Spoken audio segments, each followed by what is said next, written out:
میرے دوستو، ہماری کیا حیثیت ہے؟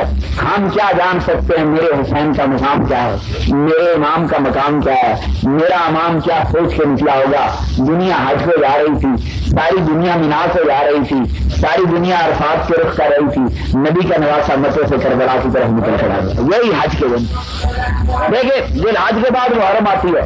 یہ سارا سفر مکے سے کربلا تک کے سفر کی کہانی ہے کہ وہ 8 یا 9 کو 1 مہینے کا سفر ہے، اور کربلاؤں میں پہنچے اور کربلاؤں میں رہ گئے۔ اللہ کریم دوستو، خدا کی قسم، ہمیں اللہ کا کروڑوں احسان، تم میں سے اور مجھ میں سے کسی کو ایسا غم نہیں آیا جیسا غم میرے آقا کے نواسے کا ہے۔ ہم میں سے کسی کو روٹی کا غم فکر ہوگی، اولاد کی فکر ہوگی، عزت کی فکر ہوگی، جان کی فکر ہوگی، ایمان کی فکر۔ خدا کی قسم، دنیا کی ساری فکریں، دنیا کی ساری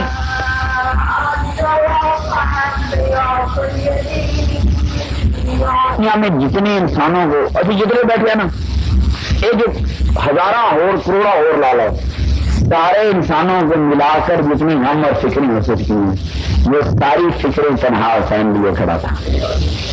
عزت کی بھی فکر تھی، آبرو کی بھی فکر تھی، وہ گھرانے نبوت تھا، وہ گھر تھا جس سے فرشتوں کا پردہ بھی تھا، معصوم بچے بھی سامنے تھے، اپنی پوری نسل، اگلے نے اپنی جگہ سے پوری نسل بتا دی تھی، ایک بیمار چھوڑ دیا کہ شاید زندہ رہتا ہے کہ نہیں رہتا۔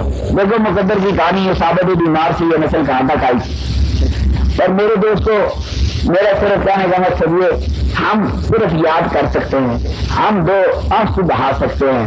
کوئی کسی کو توفیق ہے، اس نے بیگ بتا لی، کسی نے 2 بیگا بتا لی، کدھر نانا ہمارے دیکھا تو جائے گا نا، میرا آقا دیکھتا تو ہوگا نا، میرے نواسے بھی یاد کر دے سکتے۔ خاتون جنت سے کہیں خبر تو ہوگی نا، فلانی جگہ 2 چیز سول لائن اس کی چلے چلے بیٹھے ہوئے، میرے بیٹے بھی یاد کر دے سکتے، خبر ہوگی کہ نہیں ہوگی؟